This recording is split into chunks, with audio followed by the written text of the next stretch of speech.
Well, good afternoon. Thank you very much for coming.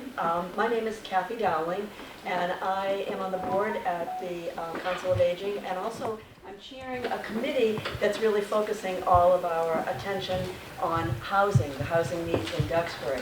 And so this is our second educational forum that we've held this year, and I would just let you know that there are two coming up in October that I think you would also be interested in.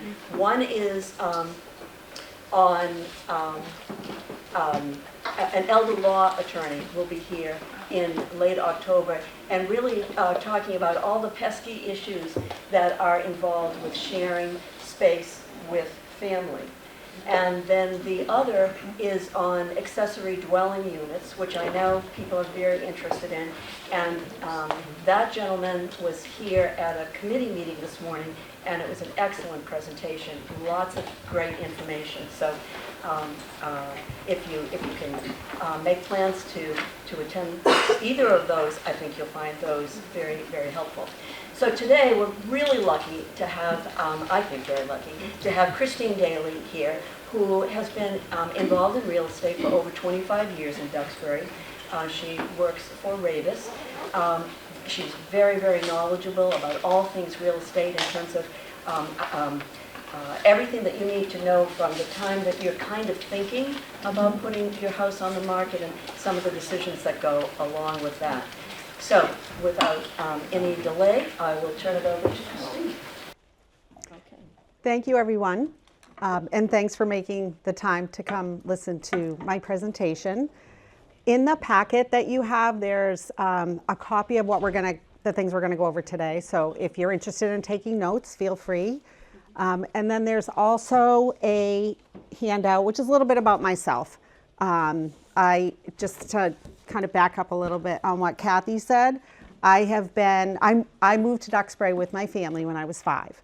So I started kindergarten here, and I went through the Duxbury school system. I married my high school sweetheart. And oh, is it? I'm sorry. Here, maybe this is that better? Yeah. That's better. I can hear the. Maybe even put it here. Maybe that will. I don't know if it's going to stay though. Try. Okay. Is that better? Yeah. Yes. Okay. All right. So I'll just start over real quick. So I moved to Duxbury when I was 5 with my family. I started kindergarten, went through K through 12. I'm here in Duxbury. I actually married my high school sweetheart. Thank you. And we're still married. We have 4 wonderful children that are now 31 years old down to 23. Some live with us, some don't. But anyway, they all went through the school system, graduated, and all pretty much live locally as well. And when my 3rd child was born, I decided to get into real estate. I had always worked full-time. I was a marketing major from Stonehill College, and always worked full-time, and then decided I would go into real estate, and kind of took a leap of faith going from a full-time, paying, guaranteed pay job to the real estate. But from day one, I have loved, very passionate about what I do, and I find it very rewarding, because every single transaction that I go through, there's always something new that I learn. And it can be something really minor or something, more elaborate, but it's just constantly expanding and learning new things. So, and a lot of that comes from like all of you that I work with, and sometimes it comes from a home inspector or another agent or so, regardless, but just wanted to let you know a little bit about my background. And I do work for William Ravis, which is a local brokerage here in Duxbury, and I have been with them since 2005, so that's about 20 years. So pretty rooted in the community. So I'm here today to hopefully educate you a little bit about preparing your home to sell. I'm not going to get too much into the staging portion of your home, but I'm going to talk about a lot of the background that leads up to that and other resources. We do have somebody coming in from Eldridge Property Management Services at some point. I thought they were in October, maybe they're November. I think they're November. Yeah, and they're a good resource for kind of what I'm going to start to get into. But how many of you, just a show of hands, have thought about selling your home recently? And how many of you have said, I don't know where to start? And how many of you have said, where am I going to go? Those are a lot of the common questions or concerns that I hear from people, whether I'm just having a casual conversation at Brothers with somebody I know, or I'm having a conversation with somebody that's invited me into their home. And they're very, very concerning questions as far as how do I take that first step. So I'm just going to follow along too on here. But okay, so where do I begin? Taking the first step is always the biggest. It's the biggest step to take. So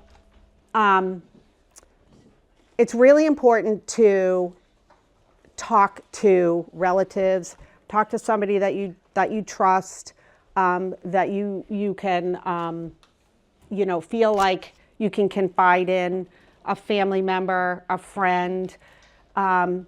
Now, I have a lot of people that come to me and they'll say, oh, I really want to sell my house, but I feel like I have so many projects to do.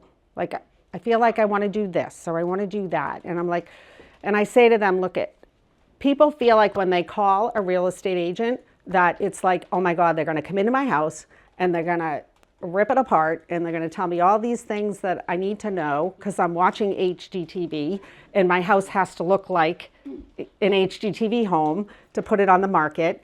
And so there's a concern about, when I walk in the door, it's like you feel like it's an escalation, right? It's now she's here and it's a little intimidating, which I never ever want to feel intimidating to anybody, but just the whole process is intimidating. So I always tell people that before you start investing more money in your home in terms of doing things to it that you think are going to add value, it's important to have a real estate agent come out, somebody that you trust, that you can sit down with and say, look, these are the things I was thinking of. And this may be 3 months before you want to list. This might be a year before you want to list. Some people will say, oh, when I call a real estate agent and they're going to want to put my house on the market right away. And that's not the approach that I take. When I go in, it's very consultative. It's very much, okay, let's take a look at what we have here. Let's try to, rather than just go out and say, I got to put in a whole new kitchen in, or whatever the situation might be. Before you start spending tens of thousands of dollars in trying to elevate your home, let's look and see if there are easier ways and less expensive ways to bring it to a level that might be more attractive. So, it just kills me when people say, oh, I'm going to do X, I'm going to do Y, I'm going to do Z.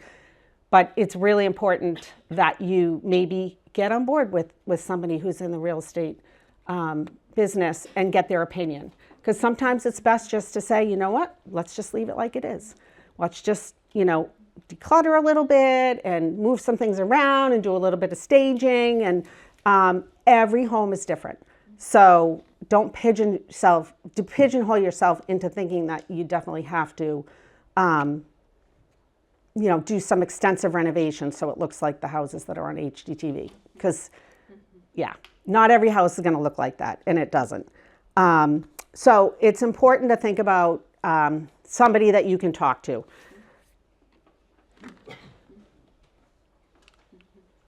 Okay, so it's got to be a step-by-step process to think about wanting to put your home on the market.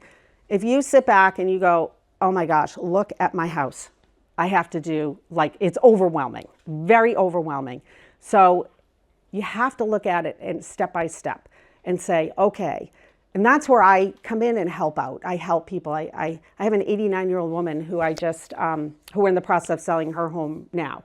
And I went in, we met, I talked with her, we go room by room.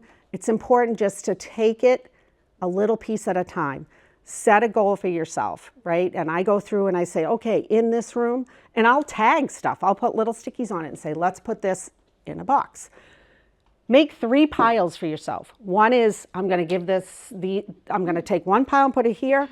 I'm going to donate this. I'm going to take one pile, I'm going to put it here, and I'm going to keep this for myself. I'm going to bring it with me. I'm going to take another pile and I'm going to put it here, and I'm going to give that to my children or my grandchildren or somebody, a friend, somebody that you think might want that, that particular item. So you have to set goals for yourself and say, okay, this week or this month, I'm going to work on this room. And that way you take it one room at a time. And, again, don't be afraid to ask for help. Your family members are around, or your children or friends, they're happy to come over and help you. And if you dissect it that way and you think about just putting it into 3 different elements, of where it's going to go, it'll be a lot easier to digest. Also, get some boxes.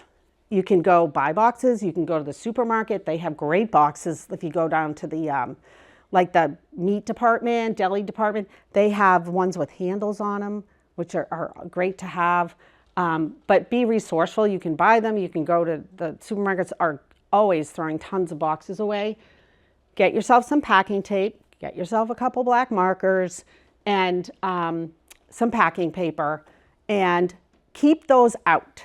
Keep them in the room that you say you're going to work on that month. Just keep them there, just like you were wrapping Christmas presents. If you have 5 hours of Christmas presents to wrap, you don't sit down and wrap for 5 hours.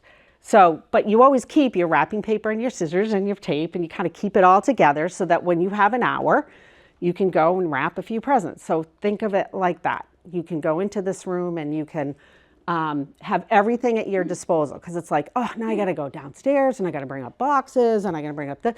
So have it all handy with you. And then, again, like I said, don't be afraid to ask people to help to pack. And there are resources, and this is where I also come into play as well, is, I will meet with folks and assess what the situation is in terms of how much do we need to pack, how much do we need to purge, how much, and then from there are people that do that for a living that will come in and help you with that.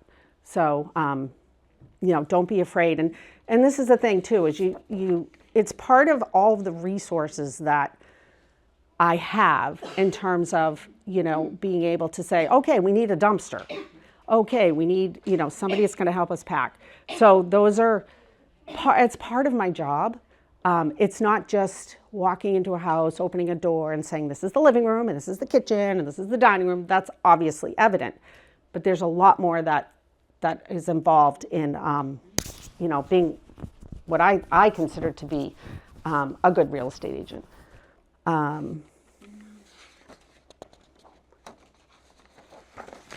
Okay, so next question. Anybody have any questions? Yes. I have some preliminary questions. Maybe you can help. Sure. I'm going to repeat them so that people can hear them. That's great. If you're looking for a real estate agent, you have a whole bunch of abbreviated letters after your name. Mm-hmm. I have no idea what they mean. Yeah. Maybe you could talk a little bit about some of the professional additions that various salespeople may have in terms of Credentials. training and exposure. That's one question. And the second one, are there any websites that you would refer me to or other people that give a data, specific data in terms of expenditure versus outcome?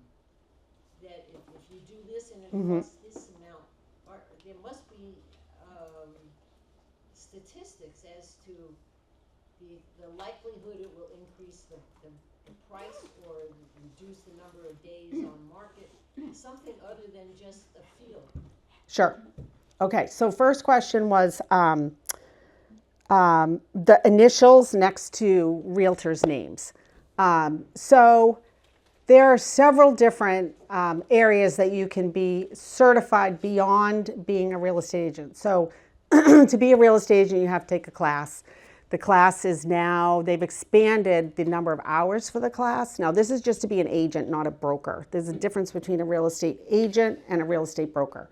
A real estate agent is a salesperson. A real estate broker has additional class that they take, a broker's class, and they have the ability to actually own a real estate brokerage firm. And then they have agents working below them. But they can't just go out and be a broker. You have to work so many hours as an agent under someone else's broker license, and then you have to get bonds and things like that. So it's a little more complicated. Me personally, I've been a salesperson for 26 years. I've always loved being a salesperson. And people say, why don't you own your own company? I'm like, because I love what I do. And when you own your own company, you lose all that control. You end up running a business in terms of, employees and all that. It's just much more involved. And I love what I do. I meet people every day and I get to help them. And I find it very rewarding. But next to your initials, there's certified buyer's rep, CBR. Which means you've gone through a buyer's rep class. And some of the classes are through the South Shore Board of Real Estate. Some of the classes are individual to your company. There's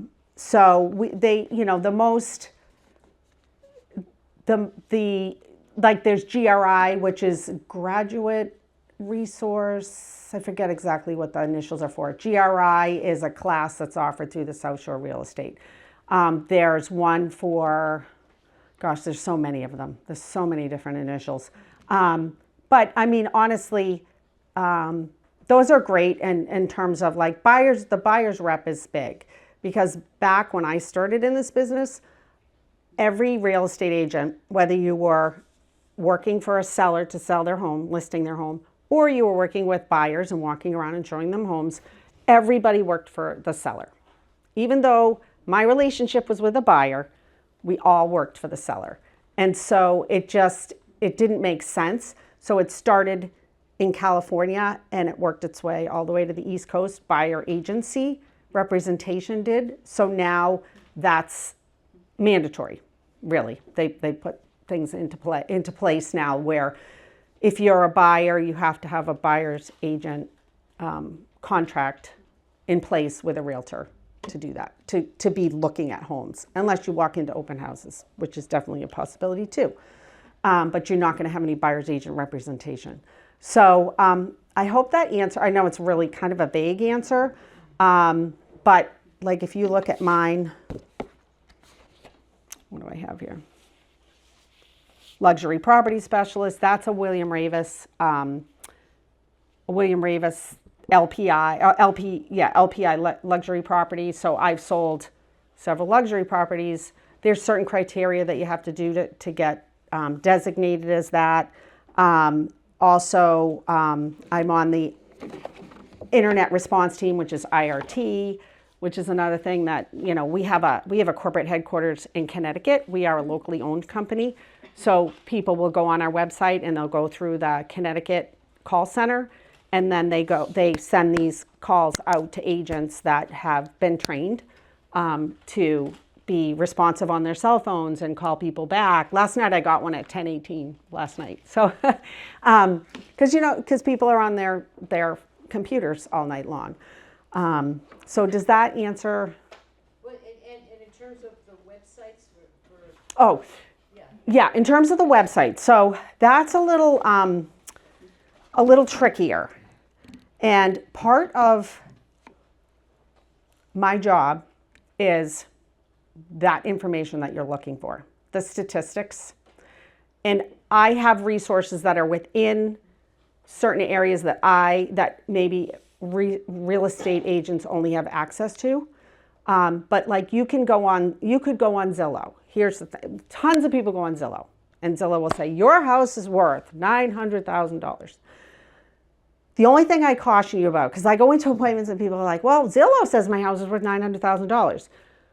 And I say to them, well, when was the last time that Zillow went into your house? And they say, well, they've never been in my house. So Zillow is pulling market statistics from houses within your local vicinity. And if your next door neighbor has the same style house as you, say you have a 4-bedroom, 2.5-bath colonial, and your neighbor has a 4-bedroom, 2.5-bath colonial, and their house sold for $1 million, and it was all updated. Everything was updated, and then I think what I'm talking about more is, you know, a real estate agent might recommend to the owner that, you know, you need to do this to the kitchen, or you need to upgrade your cabinets, and that's gonna cost you $15,000. mm-hmm. You know. And what do you bring back for that? There are statistics that show that that's an investment that you will get back when you sell. Right. Or you won't, or it'll just move the house faster, or, you know, before you're asking people to spend a lot of money, is there anything other than just experience in selling that the owner can rely on? So I understand what you're asking. And again, part of what I do is on Fridays, I go out on broker tour, which is we tour all new listings that come on and we see them firsthand. Okay, you say house X was all updated. It was on for $900,000 and sold for $1 million. And then you go see another one and you say this house was on for $900,000, but it needed work and it sold for $850,000, right? So what I look for are ways, so this is knowledge that I have in my head from doing my job every week. And I know that's a hard answer because you can't, and when I go in to talk to somebody about the value of their home, I also have comparable homes that have sold. I have comparable homes that are on the market, active properties that are for sale. I have comparable homes that are under agreement, meaning they have a buyer secured, and then I have comparable homes that have sold. So I can show you that house X and house Y both sold, both similar square footage, both in a neighborhood, both the same number of bedrooms and baths, and one sells significantly higher than the other because it was more updated. So I'm not necessarily going to come in and tell you that you need to put a whole kitchen in. That's not normally in my repertoire.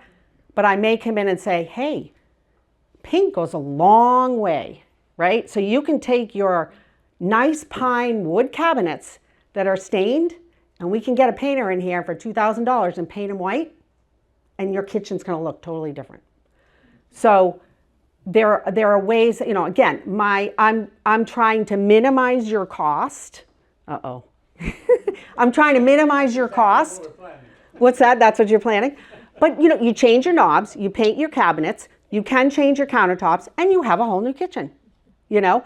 And most buyers are going to look at it. So the impact of the photographs online are what's going to drive people to your house. First impressions, so when they drive by your house, because they have an address, because they see it online, they drive by your house and they say, wow, the lawn's nice and mowed. The front door is freshly painted. The house looks really appealing from the front. They're going to want to go in the house. They're going to want to get in that front door. And when they go in the front door and they see a nice, clean, like I said, paint is not that expensive for the reward it brings. I go in houses that are, you know, a green room here and a red room here and a blue room here. If you can take all of those and make them one consistent color, what you're doing is taking away a buyer who will walk into your house and immediately say, I have to paint this entire house. And when they do that, get excited. When they do that, they think, oh, $10,000 to paint the house, okay? They don't go to a painter and have the painter come in and say, how much is it to paint this whole house? They don't do that. They start multiplying numbers. If they go in and they say, we need a whole new bathroom, $20,000. That's what they do. Not $10,000, no, $20,000. Do they have any basis for that number? No, they don't. But they take these numbers out of the sky and say, well, my mother just did hers and it was $20,000. Well, she had a jacuzzi tub and a double vanity and it wasn't a half bath, it was a full bath. It's just people take these exorbitant numbers, buyers will do it, and they'll say, well, it's $20,000 to redo this bathroom. So I'm going to take $20,000 off the price. That's how they think. Now, the market is a little different right now. It's more of a seller's market than a buyer's market. So buyers are willing to forgive some things because they just want to be in a house. They want to get a house. But the houses that are more updated and are more aesthetically appealing are going to sell faster for more money than a house that might need work. Does that mean that there's not a buyer out there for that house that might need work? Absolutely not. There is a buyer for that house, absolutely. But there might not be 5 buyers that there would be for the first one. So you don't have multiple offers, you might get a little bit below your asking price. So that's how you would look at the value. And that's, again, this is information that I share with sellers that I get together with. It's hard to put, and say, oh, go to this website and it's going to tell you that. But bathrooms and kitchens, most expensive items to renovate in a house. So the better you can put your foot forward with any of those, the bathroom, kitchen, the better your house is the quicker your house will sell and for more money. The other thing to keep in mind is the component, I call them the components of the home, okay? So you have a roof, you have windows, you have siding, you have a heating system, you have a hot water heater. All of those things there's an expectation level. Those elements run your home, okay? And those don't necessarily add a dollar for dollar value. However, they will help your home sell more quickly because people will say, well, the bones of this house are good. The roof is new, the windows are new, the siding is new, the heating system's new. So I can come in here and I can paint the whole thing and I can put a new kitchen in because all the other elements of the home, which actually keep it weather tight and keep it warm and keep it cool, those are all done. And so you might not say, oh, I need, you don't have to provide the buyer with a brand new roof, but you have to provide them with something that has some longevity to it. So if you've got a roof that has no life left in it, it's going to be a thorn in your side when you come to sell the house. When you go to sell the house. But if you provide a roof that has 5 to 7 years left of life on it, then you're giving them something that has some longevity to it. Because your house is never going to be, you're never going to have everything replaced all at once. So there's going to be some age to some of the systems within the house. And that's just how it is because, roofs are going to last longer than hot water heaters. And so the turn is more frequent for a hot water heater than it is for a heating system or a roof or windows.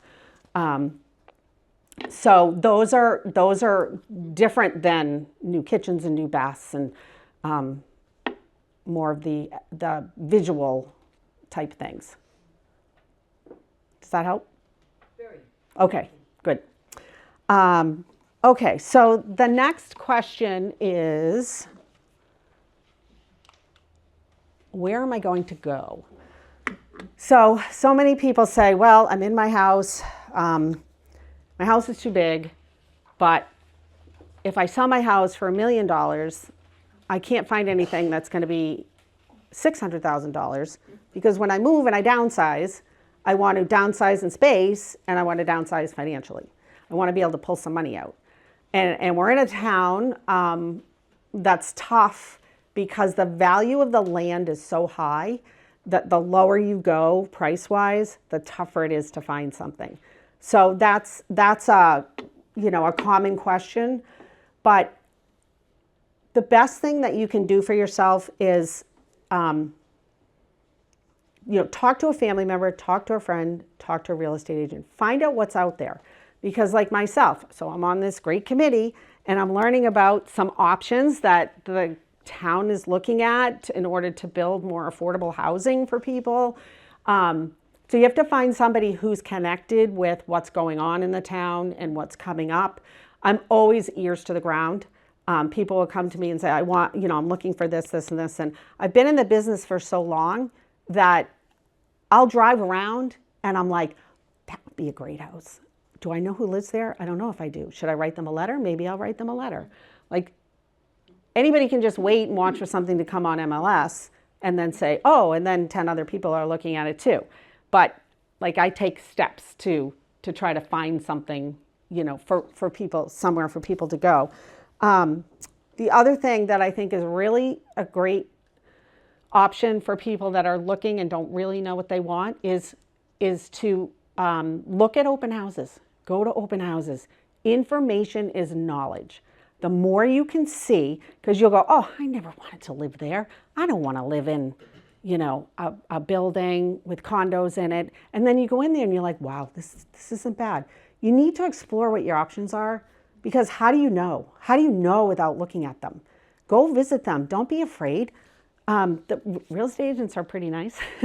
But, walk in and say, oh, I'm really just starting my search. I'm looking to see what these look like. I've always seen them. I've seen so many come on the market, but I've never been in one before. So it's tough for you to make those decisions that are ultimately you're going to need to be educated for. And they're going to be decisions where, we come from an age group that we stay in some people have been in their houses for 40, 50, 60 years, right? We're not like the younger age group that comes in and they're in their houses for 5 to 7 years and then they move to a bigger one. It's like jobs too. I mean, younger kids, they work for like 3 years and they go move on to another company, where in kind of our generation, we were there for a really long, there for a long time, had a lot of seniority. So you've been in your home for a long time. And when you think about making a move, you want to think about how long you're going to be in that house. And you want to look at, okay, am I going to be able to stay in this house when maybe the stairs are an issue? So you want to look at, really want to see what your options are as far as, trying to get one floor living instead of stairs, or maybe it's 3 steps instead of 10 steps to get upstairs. So I can't, stress enough how important it is to just go out and look. And if you, want to go, if you feel more comfortable going with a real estate agent, feel free to call me or anybody else you might know, or want to know, because that's what we do. And again, it's not that I'm walking in the door and I'm going to be like, list your house next week. Yeah, maybe somebody. Yeah, some houses I do, and some houses I'm there to consult with them, and I'm consulting with them for 6 months or a year before we put their house on the market, because it just takes that much time. But the other thing about visiting homes is that you can identify the spatial feel, right? So if you say, I'm in a 4-bedroom, 2.5-bath colonial, and I'm going to go to a 3-bedroom house that's much smaller, right? Square footage can be very deceiving. You could be in a 2,200 square foot colonial and you could look at a Cape that's 2,200 square feet. But the feel of the house is going to feel totally different based on the way the rooms are set up.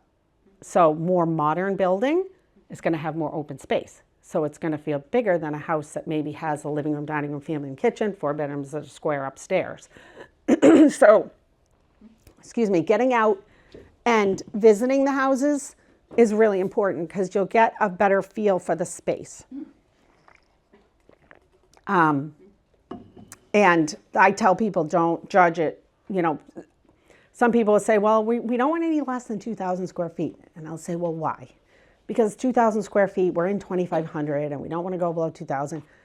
And I'll be like, no, you should really don't eliminate a home because of that. Because you could get in there and say, wow, this is a great floor plan. And it's 1,500 square feet and not 2,000 square feet. So again, it's all going to help. I can't stress enough how key education is. And education is seeing, getting out there and looking at them. Any questions?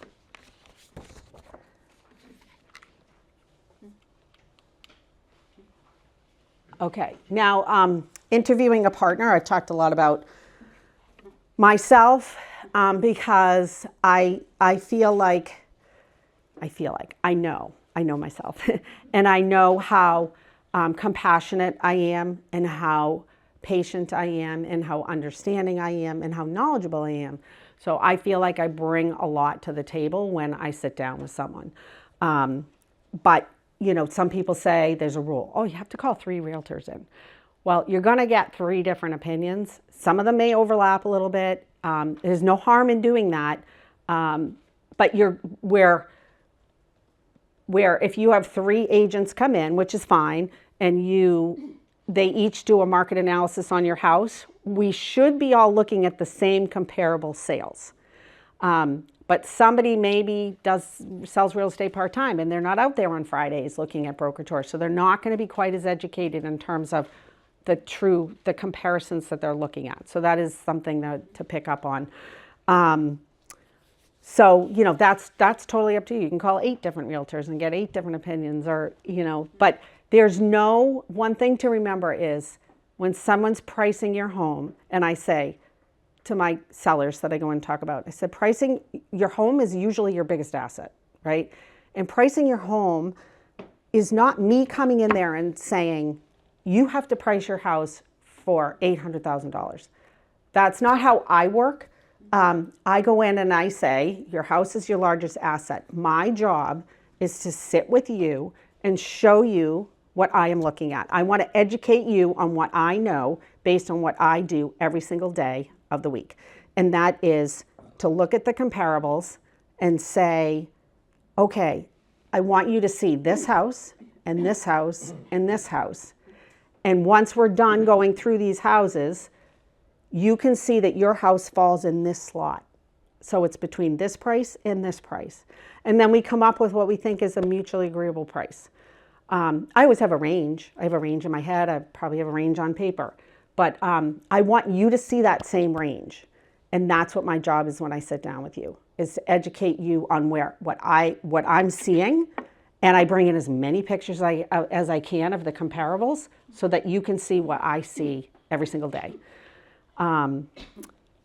And so again, like I said, I'm there to provide you with my expertise and my experience as far as seeing houses every day, all day long, and being able to price them, accordingly.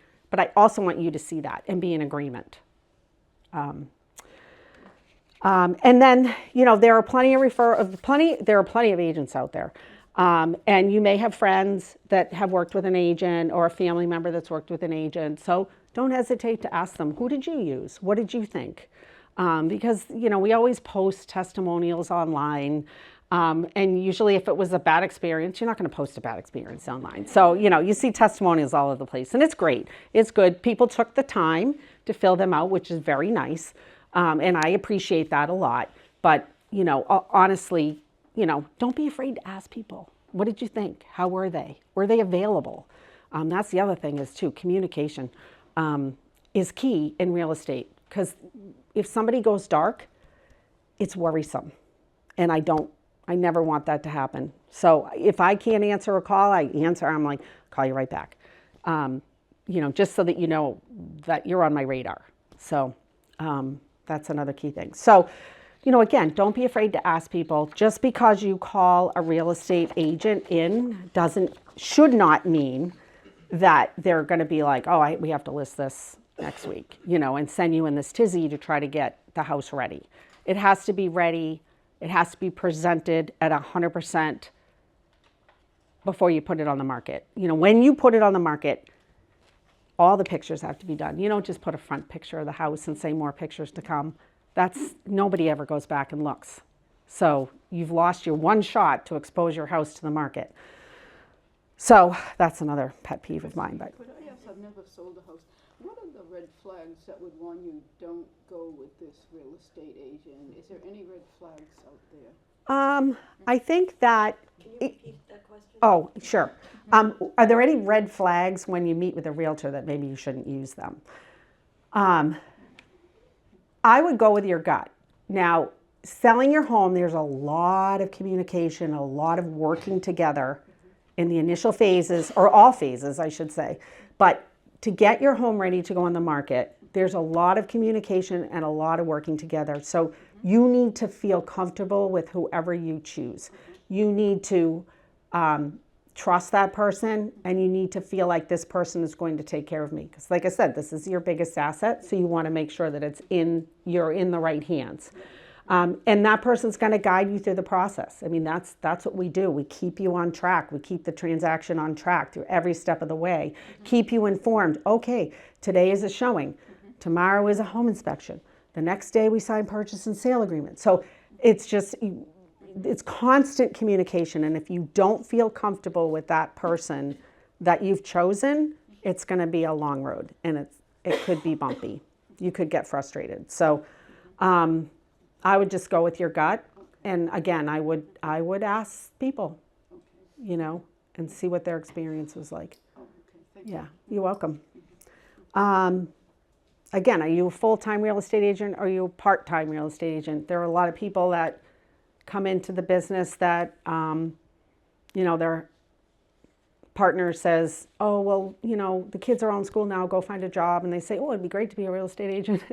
And then they come and join the business. It's a really hard industry to get into. Everybody knows multiple real estate agents. They sit in the office and they send out all sorts of stuff and they spend tons of money, and then 6 months later they leave. So it's not all of them.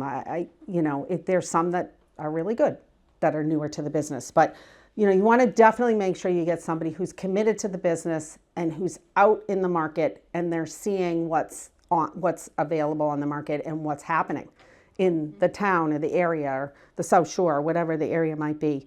Again, are you familiar with my market, right? So you as the homeowner says, what do you know about the market? What's happening in this price range? What are houses going for? How quickly are they going? And that's data that you were talking about too. And that's information that we have access to through like the multiple listing service and things like that. Are you an agent that lists a lot of properties? There are agents out there that just work with buyers and they don't really have a lot of listings, because if you're going to list, it's different than working with buyers. And again, being patient, compassionate, and knowledgeable. And that's what I thrive to be. Yes. Yeah, what is the advantage of having an agent who lists properties? I'm not sure I get that connection. Well, so there's a difference between listing a property and working with a buyer. In terms of when you're listing with a property, number one, you have to price it correctly. Number two, you have to give them advice in terms of what staging and what things to take out, what things to keep in, what to do with the house. Number three, you got to make sure you get the right photographs done. Number four, you have to strategize on marketing the house. Like for me, I have a very specific plan that I offer my sellers that somebody who isn't as educated and listing a house isn't going to do something that someone who is. I have a strategy on what day of the week to list it, when to start showing it, what to do for open houses. Do we need to put an offer deadline in? And negotiating. That's a huge thing, is negotiating. On the buyer's end right now, because it's a seller's market, it's like buyers have to go in at asking price or over in probably 80% of the transactions that are out there. So it makes their job a little bit easier, where we're negotiating on our end. Now, and when I say negotiating, if you have a house that's $900,000 and you have 5 offers in front of you, how do you pick which offer to go with? There's a lot of information that you need to look at. Number one, what's the financing? Number two, is that offer, how much are they putting down? Because if they're not putting a lot down and they're offering over asking, and the bank comes back and does an appraisal and it doesn't appraise for what they're paying for, then they're going to come back to you and say, we want to lower the price because the bank didn't appraise it at what we're paying. So these are things that the realtor has, like I go back to the agent and I say, look, we need a clause in there that says that if it doesn't appraise, they're still paying the purchase price. So my job is to look at the comparable properties and come up with the best price range for your house with you in agreement. But then if somebody chooses to pay more than what we have it on the market for, then that's on them. If you have a house that's on for $1 million and they want to pay $1.2 million, then that $200,000 is on them. They have to be prepared to come up with $200,000 additional cash to put down on that house if it doesn't appraise, if it only appraises for $1 million.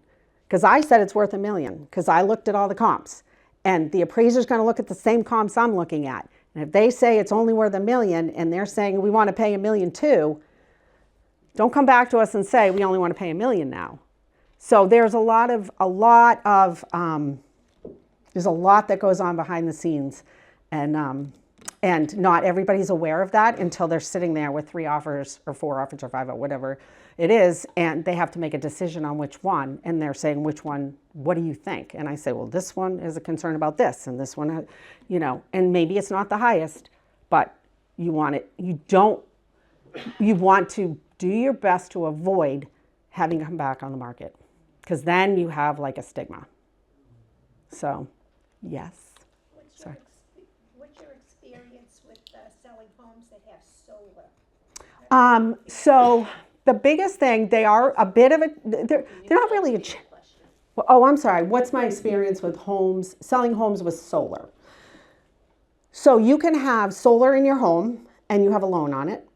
And then you can have solar in your home and you own the panels. If you own the panels, it's easiest, because then you're just transferring it's part of the house. It's already owned. Like if you bought a heating system and it's owned, it transfers with the house, not the sale.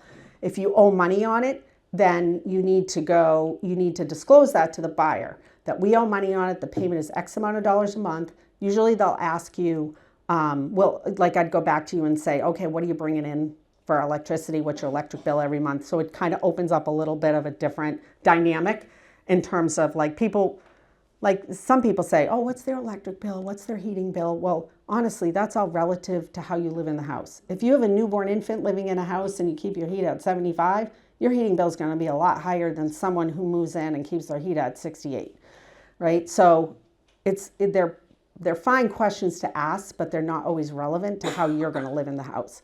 So, but with solar, they'll say, can you show me? They'll want to see the contracts, because the contracts are usually transferable to the new owner, but we need to see those contracts so that they can be read by the attorney who might be representing them in the purchase of the home. But some people they're not a detriment to selling a home, but there's additional questions that get asked as a result of, yeah. Yes. Is it a fair question to ask a potential agent, what has been your success rate in the past year in terms of selling houses? Yeah, for sure. So what has been your past success rate in selling homes? Is definitely a fair question to ask. How many homes have you sold? Where have you sold them? Those are important questions. If you call, somebody whose company they work out of like Easton and they're coming to Duxbury to list. Okay, how educated are they in our community in terms of the prices and things like that? They're not going to be as educated as somebody who's out within the town. And again, I hate to pigeonhole right in Duxbury, because nobody could survive as somebody like myself. I'm a full-time agent and I need my money that I work for. It's not like my husband supports me 100% and I don't really need to make the money. I need to work every day to make the money that I do. And so with that, I can't just work in Duxbury. I work all up and down the South Shore. I go out I actually have to show houses in Easton. So, but to me, it's all interesting because it's different. It's a different area that you're not as versed with. But yeah, you should ask, how many homes have you sold this year? Where are they? What have you had for a success rate? Because there shouldn't be a lot of homes that aren't selling in this market. They shouldn't be sitting on the market. There's something wrong if they are. They're not priced correctly. And that could be a lack of information. I'm going to go to the woman in the pink shirt at first. No, that's okay. Do you have a sense of if a house might be totally remodeled, an older house? And if so, then why bother, doing a lot of improvements before you put it on the market. Okay, so the question was, do I have a sense of a home, maybe an older home, that could use a whole remodel, and would I necessarily recommend doing anything to it? And that's why I say it's important to have somebody come in and assess that, because there are definitely circumstances where I say, don't do anything, because someone's going to come in and they're going to want to, maybe they want to rehab the whole thing. You know, maybe they want to, and that's why I said it's important, because you have a home that maybe is going down that route to be a home that is going to be a rehab for someone, and then you start pouring money into it, it doesn't make sense. It's gonna end up being maybe torn down or maybe rehabbed, and everything you just put into it was for naught. So yes, for sure, those circumstances do come up. I was just gonna ask in terms of money.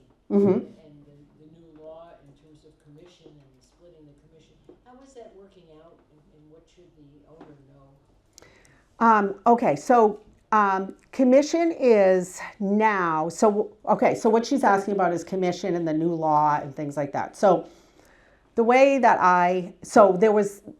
used to be was we would go in and we would say, okay, and I'm going to use apples, like 1 apples and 2 apples and oranges, because we're not supposed to talk about numbers in commission. That's kind of a private conversation amongst homeowners and agents and brokerages and things like that. So if I walked into a house, I would say, okay, back before, it was August of last year, I would walk in and I would say, okay, I can list your house, and it's going to be 2 apples to list your house. 1 apple is going to go to William Ravis Real Estate as the listing brokerage, and the other apple is going to go to the buyer's agent broker. And that was simple. That's the way it was. Now, and this has been evolving a little bit since the law came in, like, you know, it came in and then it was like, okay, this is working, but this is not working. So now what happens is I walk in and I say, the fee to list your home is 1 apple. You have the choice as the seller to offer another apple to the buyer's agent. Now you might decide, well, I only want to offer a half an apple. I don't want to offer a whole apple, right? So you say, okay, we're going to offer a half an apple. But what's happened is, so initially that's how it was. It was, you have to make the decision I have to sit down with the seller and say, this is what the commission is for William Ravis to list your home. The commission for the buyer's agent has to be decided at that time. Now, as of, like for our contracts, now it's an agreement to, all right, what was happening, let me just back up for 1 second. What was happening is when you said, okay, I'm going to give William Ravis 1 apple to list their home, and I'm going to give another brokerage another apple, you made that decision beforehand. Each agent that's working as a buyer's agent has a buyer's agent contract now. And with that buyer's agent contract, there is an agreement between the buyer and the buyer's agent what they're going to get paid. And we don't know what that number is, right? I'm not privy to that contract because that contract doesn't involve me as a listing agent. So now what's happened is there's a line item on the offer that says, as a buyer's agent, I want 1 apple or I want a half an apple, okay? So why would you, this is what I was telling my sellers, was why would you commit to a number that could potentially be higher than what that buyer's agent is asking you for? Because it's now on the offer. It's now a line item on the offer. You look confused.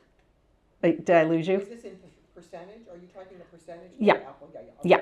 Yeah, that's a percentage. So if you say I'm going to give 1 apple and the buyer's agent puts on their offer form, I only want a half an apple.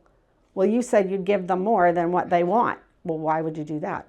So I was telling my sellers, look, we're going to offer compensation to a buyer's agent, but we're not going to tell them what we're going to offer. Put it in your offer. And then you can decide if they put 1 apple and you decide you don't want to pay them 1 apple, then you can go back. It's a negotiating part because now it's in the offer. So it's like, I'm going to pay you $100,000 for your house. I'm going to give you, I'm going to close on this date. It's one of the items on the offer is I want to be paid X amount of dollars. So now, like our contracts now say, William Ravis is getting paid this. And are you compensating a buyer's agent? Yes or no? That's how ours are stated. So now that, because it's being asked for on the offer, we have the ability to negotiate that. Like I negotiate on the behalf of my seller. So the seller is still paying both. It's just a different path. I mean, it used to be one path, right? 2 apples, one here, that was it. Now it's 1 apple, maybe an apple over here, and it's going over here. It's just taking a different path. So if you don't, you can choose not to compensate anything. That is your choice. And if you decide not to compensate anything, most likely your offer prices will be lower, because what's going to happen is the buyer is bound by a contract, by a buyer's agent contract, to pay their agent. So it either has to come out, they either have to add it to the price so that they can back it out of the mortgage, so they're financing it basically. So they have to pay it one way or the other. So they just have to figure out how to do it. So ultimately, yeah, you got it. It just made our lives a lot more complicated. Question in the back. Oh, hi. Sorry. Does it ever make sense for a seller, before they list, to preemptively pay themselves for an inspection, just so they kind of get a heads up, know what they might be facing? So the question was, does it make sense to be proactive and hire a home inspector to inspect your home prior to listing it on the market? And I've had sellers that have done that before. It's home inspections. There are several home inspectors out there. They have to be licensed by the state of Massachusetts, but they will all have a different opinion. Some of them will say some things different than others. So if you think you're covering all of your bases, you're probably not. So if your home inspector comes in and says, okay, here's 10 things, the next inspector might find 5 of the same things and 2 more of ones that you don't find. They're always going to find something. So I've been through many home inspections. Not that I'm a home inspector, but I can walk around the outside of a house and say, oh, they're going to tell you cut your bushes back. They're going to tell you extend your downspouts. They're going to tell you, like there are certain things that you see all the time. I go up in attics because what's huge up here is mold in the attic. And I hate to use the word mold, but it's really, if you go up in your attic and you look at the sheathing, if there's any black on the sheathing, because we all have like a non-sunny side of the house that doesn't dry out as much, there could be mold in your attic. And a home inspector goes up there and says, oh, there could be mold in the attic. You got to get a mold person in here. The buyer flips out. Buyer says, mold! Oh my God, I watched the show and these people had to tear their whole house down because it was mold. So every home inspector has a different delivery method. Some are much more laid back than others. Some are much more educational, like in terms of this is what you need to do to address this. Home inspectors are not allowed to give you amounts of what it is to fix. They cannot do that. So if you say, all right, this needs a new bulkhead, how much is a new bulkhead? They can't say. You got to go because it's a conflict, becomes a conflict of interest. But I make it a practice because this mold is so common, or it's black on the sheathing. You hire a company, they come in, they spray it down, they go up there in their white uniforms and they bleach it down basically and they encapsulate it and then they give you a certificate and you say, oh, we had a mold remediation done. And that's that. It's taken care of. And the buyer says, okay, great. The more you can, I'm a huge advocate of disclosing. The more, like if you say, if a buyer says, have you had water in the basement and you've had some seepage, like say you have 1/4 of your basement that has a little bit of seepage in it, tell them, because you know what? You're going to go to home inspection. The home inspector is going to say, you're not hiding anything from anybody. They're going to say you had a little bit of seepage in the basement. If the buyer already knows it, they're like, oh yeah, we already know that, right? And so it takes that, oh, they have water in the basement. It takes that off the plate. So, I'm a big advocate in just really disclosing if there's anything that you think that, and again, this is a case by case basis. Like I go in and I look at your house and you know, I could look at it and say, I don't know if I'd spend $600 or $700 on a home inspection for them to come back and give you, you know what I mean? Like, again, not like I'm a home inspector. I'm certainly not portraying myself to be one, but I've been through enough of them that I could probably come in there and say, yeah, I think you should. But Would that go for the septic system as well, or is that a deal breaker if the Title V fails? so septic is required that you pass Title V prior to, or you have to have a passing Title V certificate in order to close with most every bank. There are a few lenders out there that say you failed Title V and you couldn't get your system in the time for closing. There are a few lenders out there that will let you close with a holdback for the cost of the 1.5 times the cost of the septic system. So you have to pass Title V. So you can choose to do it. You can do, if you're committed to moving, I would say, why are you waiting to do Title V? You might as well do it when it's nice weather out rather than waiting until the winter and then you can't dig in the ground because it's too frozen.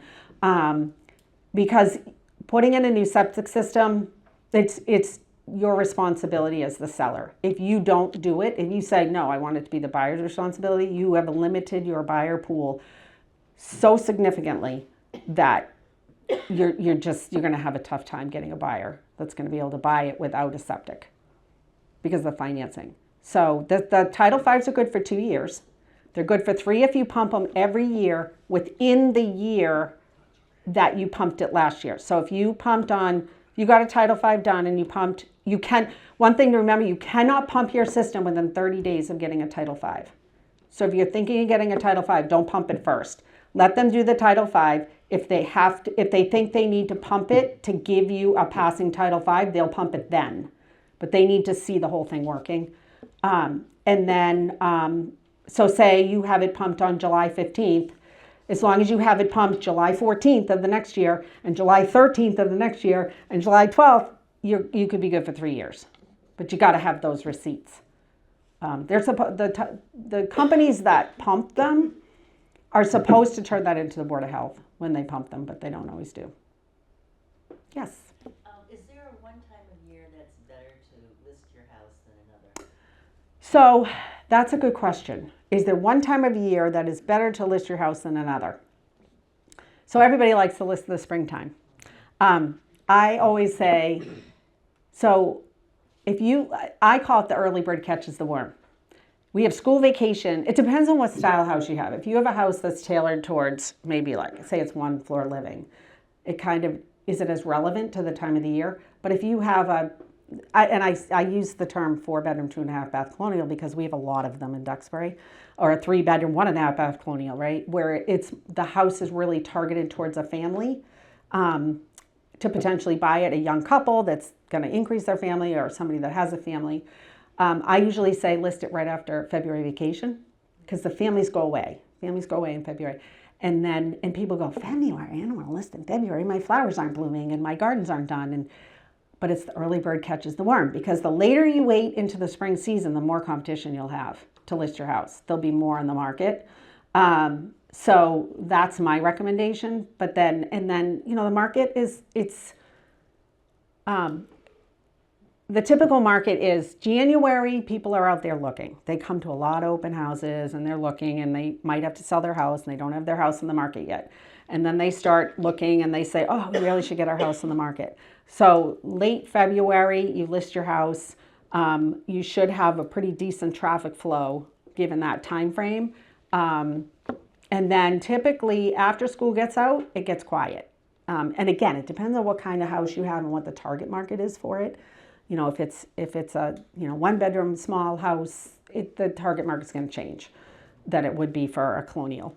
But once the kids get out of school in June, families tend to travel. So the market goes to sleep a little bit in July. They all want to be in for the beginning of school if they're moving. So the normal closing time is 45 days. So it's about 6 weeks. So think of it, if the kids get out June 15th, you can close by the end of August, then the market starts to slow down a little bit. And then the fall's not a bad time either. We have a lot of buyers that are coming from the city. They want yards. They want bigger houses. They want more space. They've had one child. They've done with walking down the sidewalk with the stroller and the groceries and everything else. So they move down to a suburb looking for yard and a bigger home. So they're out there, you know, their kids are usually younger. They're not in school age. So they're, you know, they're floating around more all year round. So that's my opinion, kind of a surface opinion based on the style of house that you might have and the target market. Yeah. Yes. If your property has space for an ADU, is that beneficial? Yeah. So we've had a lot of discussion. I know so much about ADUs right now. The first thing you need to do to figure out if you're eligible for an ADU is to really have somebody that can come out and like do a survey. Or we have a company, Buildex, that's coming in October, and he did a presentation to us this morning, and he was saying he has a program that he can go up and figure out where, okay, here's your septic, here's your house, here's, you know, where can we position this ADU? Because you have to be relevant to setbacks. So you have that ADU has to be 15 feet off the back and the sidelines, assuming it's going to go maybe behind your house. There's some handouts up here too on ADUs. But yeah, I mean, like there's houses all along Washington Street that have these little buildings out back. Those are prime for ADUs. I mean, you know, a lot of them are being rented out because they have little kitchens and, you know, they're teeny tiny little one bedrooms. But those are prime buildings that are already there. So yeah, I mean, it definitely is. We see that language a lot now. Like if there's some sort of like a glorified shed in the backyard, it's like, oh, you write in the write-up ADU potential, right? And so, because some people are searching online ADU, like a home with an ADU, but an ADU can be a separate building from your house. It can be attached to your house, or it can be within your house. So, you know, you might have attached two-car garage that you want to convert to an ADU. You can do, you know, that's still considered an ADU. So yeah, for sure. There's a lot of people. There's a huge need for them out there. So, yeah. How does that relate to the size of your septic system? Like, you would have to, that counts as an additional bedroom. Yes, and that's a good question. It's a question I have myself. I'm not sure. So, If your septic system is already designed for 3 bedrooms, or you can get one more bedroom out of it. it's a +1. Yeah. So if your system is designed for 4, you can get a +1 off that 4. That's what I was going to say. But You have to have a separate leaching field? you There's some water contained? water line has to come directly to the ADU from the street. You can't feed off the water line that goes into your current house. I know that. And that is a rule in Duxbury. Oh, so each town may be different. Yeah. but they're That not- might be it. Yeah, and Duxbury is more on the stringent side. Just FYI. Well, they've just always been, you know, tough to get a separate building. But what I was told by an attorney is that if you can adhere to the setbacks being 15 feet from your back and your side lot lines, you can put any separate dwelling unit you want on your lot, and it doesn't have to be limited to 900 square feet. But you cannot have 2 stoves in 2 separate buildings. So if you build a separate house and it's 2,000 square feet and your house is 4,000 square feet in the front, you can't have a stove in the main house and a stove in the second house, right? If you're building an ADU, which is 900 square feet or 50% of the size of your current home, whichever is larger, no, you can't be, like if your current home is 1,000 square feet, you can't be more than a 500 square foot accessory dwelling unit, okay? And you can go up to 900. So as long as your house is over 1,800 square feet, you can have a 900 square foot accessory dwelling unit, and that can have a stove because it's an ADU. Yes. I know, I'm getting into like a whole, ADUs are, I mean, that, you know, if right now you're really feeling like, I thought I wanted to sell my house, but I'll wait for 25 more years to do it because there's too much here. The ADUs is just a whole, there's so much there that you need to learn about. So come back in October because it is Yeah.